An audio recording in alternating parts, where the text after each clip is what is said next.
Þá það 7. liður í útsendi dagskrá, skýrsla bæjarstjóra. Eiríkur Björn Björgvinsson, bæjarstjóri, tekur til máls.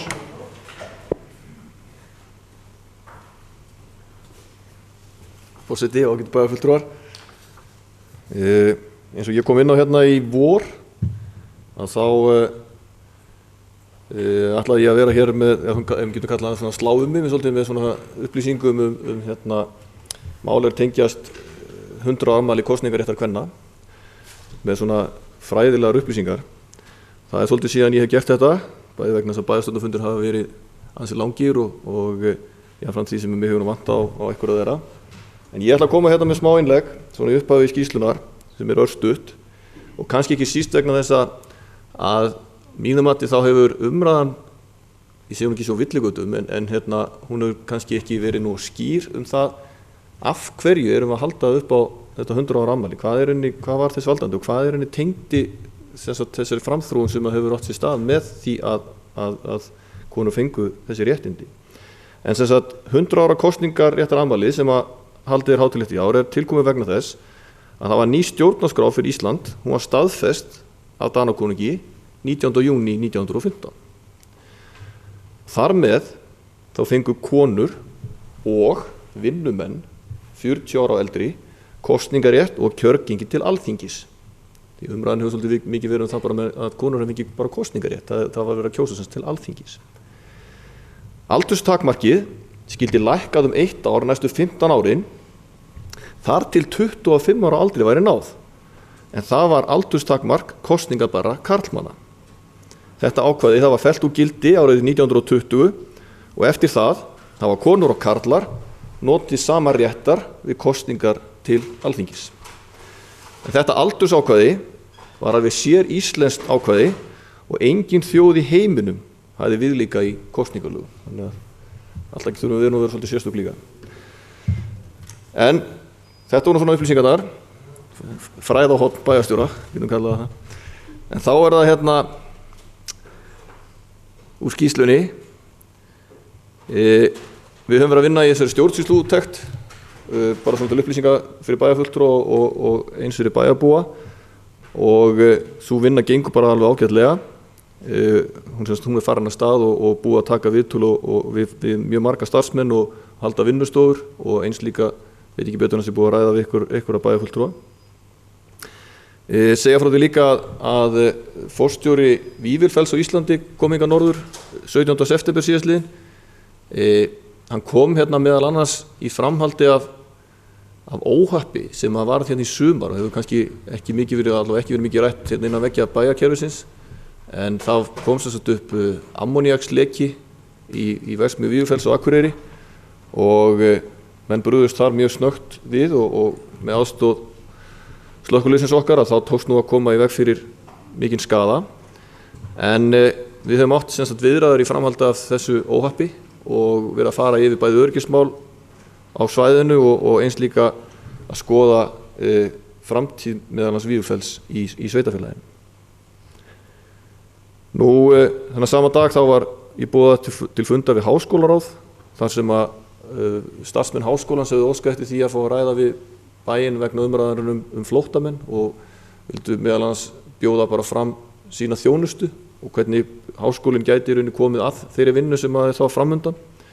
Jafnframt því sem var rætt Fjesta sem félagsstofnun stúdenta við Háskólann á Akureyri og húsnæðismál stúdenta, en það kom fram í máli rektors að háskólinn vill gjarnan vera með í umræðinni og vonandi í framkvæmdum varandi uppbygging á leiguhúsnæði hérna í bænum og fjölga húsnæði þá meðal annars fyrir stúdenta. Nú við áttum fund föstudaginn 18. september með framkvæmdastjórn sjúkrahússins á Akureyri. Sá fundur var mjög góður og upplýsandi, fengu tækifæri til þess að skiptast á skoðunum og þetta má segja að sé orðið að vonandi þetta orðið árlegu viðburður. Við allavega hittumst í fyrra líka og það gerum það líka í ár. Það sem vorum að fara yfir svona hver okkar áherslaatriði geta verið í sameiningu þegar við vorum að ræða við þingmenn og eins fjárlaganefnd. Nú við áttum samtal ég og forstjóri Ísavía líka í miðjan september vegna Akureyrarflugvallar, en hann meðal annars benti mér á hluti sem við vorum svo búin að reka augun í fjárlagafrumvarpinu að það verið að taka út sérstakar fjárveitingar til uppbyggingu flugvalla á landsbyggðinni og sem rauninni líka sorglegt svona í ljósi þess sem við höfum verið að ræða hérna bara framlög ríkisins til verkefna á landsbyggðinni og við vorum svona bara að bera saman bækur okkur um það hvernig við getum reynt að sækja fjármagn meðal annars í uppbyggingu á þessu mikilvægu samgöngum mannvirkjum okkar. Nú við áttum líka fund með ég og formaður íþróttaráðs með stjórn Vetraríþróttamiðstöðvar Íslands þennan saman dag. En samningur Vetraríþróttamiðstöðina hann löngu útrunnin en stjórnin hefur þó starfað síðan, hann rann út 2007 en stjórnin hefur samt starfað áfram síðan með sérstakri fjárveitingu en við höfum náttúrulega verið að berjast fyrir því að reyna að fá nýjan samning í alla þennan tíma og vonandi verður sjáum við fyrir endan á því. Nú ég hef nú aðeins sagt ykkur frá því að við fengið mikla athygli vegna umræðunar Akureyri og flóttamenn en erlendi fjölmiðlar hafa mikið sótt til okkar en þess að var nú athyglisvert þegar kom hérna ítalskur blaðamaður til mín daginn og óskaði eftir að fá ræða hlutverk Akureyrarbæjar í því að vera miðstöð norðurljósa á Íslandi. Bara svona til þess að því að hérna svona aðeins annað vinkil á það sem þann áhuga sem að erlendi fjölmiðlar hafa okkur líka, ekki bara vegna flóttamanna. En við rættum saman það hlutverk okkar sem sagt bara að hérna væri mikið norðurljósaferðir en ekki síst bara hlutverk okkar í norðurslóðamálum og hún sem sagt rithöfundur líka þannig að ég reikna með að koma ykkur umfjöllur Akureyri í blaðagreinum og hugsanlega í hérna bókum sem hún mun skrifa þessi blaðamaður. Nú það var búin að vera stjórnarfundur hjá Lífeyrissjóði starfsmanna Akureyrarbæjar.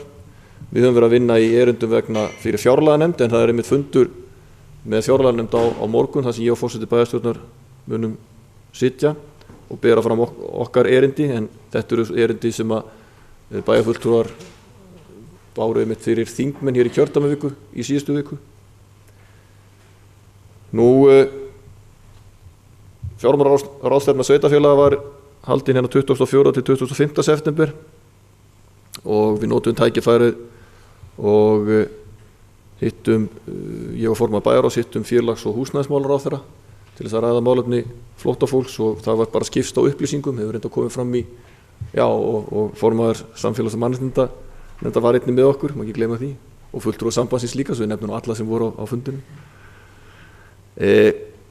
Þannig að þar fórum við yfir þessi flóttamannamál og við vorum aðalega að veita upplýsingar um það sem við höfum að gera og eins líka að fá upplýsingar frá ráðuneytinu um það sem verið að gera þar en það svo sem komið fram í fjölmiðlum að það ekkert ennþá ljóst hversu margir koma eða hvernig samsetningin á hópnum verður en það held ég alveg ljóst að það mun koma hópur fjölskyldufólks hingað til Akureyrar fyrir lok þessa árs. Nú mönnum finnst ég hafa verið í mjög löngu sumarfrí í sumar, ég alltaf einhvers staðar í burtu en ég var sem sagt í sumarfrí í síðustu viku líka bara svona þeir sem söknuðu mín í þeirri viku og ég svo ég sagði áðan við erum að fara fyrir fjárlaganefnd á morgun og svo bara til upplýsinga að þá mun ég eiga fyrsta fund með nýjum skipulagsstjóra líka í Reykjavík á morgun. Má ekki gleyma því að ég í gær að þá hérna, ég nú að lesa við punktana mína hérna, að þá satt ég fund fyrir okkar hönd og í fjarveru formanns velferðarnefndar með velferðarnefnd Alþingis út af öldrunarmálum en þau voru semst afla upplýsinga öldrunarmál í landinu og þetta voru fulltrúar frá Reykjavíkurborg, Sambandíska sveitarfélag, okkur og Mosfellsbæ og það svona greinilega einhver metnaður og einhver vilji hjá velferðarnefnd Alþingis til þess að gera betur í þeim málum sem að vonandi skila sér í auknum fjárveitingum til sveitarfélaga. Takk fyrir. Eiríkur Björn Björgvinsson bæjarstjóri hefur lokið máli sínu. Ég veit athygli á eftirtöldum fundargerðum sem eru lagðar fram til kynningar. Afgreiðslufundur skipulagsstjóra 11. og 25. september, atvinnumálanefnd 23. september, bæjarráð 17. september og 1. október, framkvæmdaráð 11. og 18. og 23. september, íþróttaráð 17. september, kjarasamninganefnd 21. september, samfélags- og mannréttindaráð 10. og 17. september og 1. október, skipulagsnefnd 23. og 30. september, skólanefnd 7., 14. og 21. september, stjórn Akureyrarstofu 10., 17. og 23. september, stjórn fasteigna Akureyrarbæjar 11. og 18. september og velferðarráð 16. og 21. september. Hægt að nálgast fundargerðir á heimasíðu Akureyrarbæjar. Segjum við fundi slitið klukkan 17:19.